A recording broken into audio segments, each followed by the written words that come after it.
ഓട്ടോക്ക് പോവാന്ന് പറഞ്ഞല്ലേ പ്രമീളെ, ഈ നടപ്പ് നടക്കേണ്ട വല്ല ആവശ്യം ഉണ്ടായിരുന്നു? ഓട്ടോക്കാരന് 50 രൂപ കൊടുക്കാണ്ട് വല്ല കാര്യമുണ്ട്? അത് നമ്മുടെ കയ്യിൽ നിന്ന് കുടിക്കോ? എനിക്ക് ദാഹിച്ചിട്ട് വേദ അവിടെ പോയി വല്ലതും കഴിക്കാം. എന്തിനാ ഈ കടയിൽ കയറി കാശ് വേണം? വീട്ടിൽ പോയി കുടിച്ചാ പോരെ? ഞാനൊരു മുട്ട പപ്സും നാരങ്ങളും പറയണ്ട് പ്രമീളപ്പോ. മുട്ട പപ്സിന് എന്താടോ വില? 20 രൂപ. 20 രൂപ? പണ്ടൊക്കെ 6 രൂപ ഉണ്ടായിരുന്നു. അതൊക്കെ പണ്ട്. രണ്ടെണ്ണം എടുക്കാൻ പറയട്ടെ? എനിക്കൊന്നും വേണ്ട. വീട്ടിൽ നിന്ന് പുട്ട് വെച്ചിട്ട് ഇറങ്ങിയത്. എനിക്കൊരു വിഷമില്ല. ഒരെണ്ണം വാങ്ങി കഴിക്കാം. എനിക്ക് വേണ്ടാ സൂറ. ഇവിടുത്തെ പപ്സിന് എന്തോ ടേസ്റ്റ് വ്യത്യാസം ഉണ്ടെന്ന് പറഞ്ഞല്ല, ഒന്ന് നോക്കട്ടെ. പ്രത്യേകതയൊന്നും ഇല്ലല്ലോ, ചിലപ്പോ മുട്ട കഴിക്കും.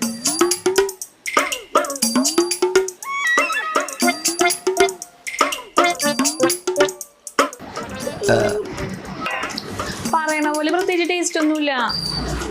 ഉച്ചല്ലേ ഇത്? എവിടെ? അങ്ങോട്ട് പോയിട്ടുണ്ട്. നീ ബില്ല് കൊടുത്തിട്ട് വാട്ടാ, ഞാൻ പുറത്തേക്കാം.